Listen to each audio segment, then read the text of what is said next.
আসসালামু আলাইকুম। সবাই কেমন আছেন? আজ আমি পার্সোনাল একটি ভিডিও নিয়ে হাজির হলাম। ভিডিওটা বছরের প্রথম দিকে কিন্তু শেয়ার করা হয়নি। এটা বরিশাল জেলার একটি ভিডিও। বাবা শব্দটা শুনলে কেন জানি মনের গভীরে বিন্দু বিন্দু কষ্টের মহাসাগরের রূপ নিয়েছে। কতদিন দেখি না বাবা তোমাকে। নিজের দেশের মাটি, গন্ধ, বিশুদ্ধ বাতাস, সবুজের সমারোহ কানে কানে বলে যায়, এগুলো শুধুই তোমার। আজ যাচ্ছি আমার বাবার শেষ সমাধি দেখতে। সবাই মিলে কবর জিয়ারত করলাম। এটা আমাদের পারিবারিক কবরস্থান ছিল।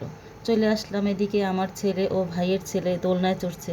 গ্রামের সব গাছে গাছে বাচ্চাদের জন্য এই বিশেষ ব্যবস্থা করা থাকে। ওরা দুজন তো খুবই খুশি। চলে আসলাম নানা বাড়িতে। এই তো দুজন কুকুর তাড়াতে ব্যস্ত। ছোট বড় সবাই খুব খুশি, সবাই খুব এনজয় করছে। একসাথে সবাই মাছ ধরছে। তবে কি একটা মাছও পাইনি কেউ। গ্রাম মানে মনকে রিফ্রেশ করার স্থান। আমরা যারা শহরের চার দেয়ালে থাকি তারা অন্তত বছরে একবার হলেও গ্রামে যাওয়া উচিত।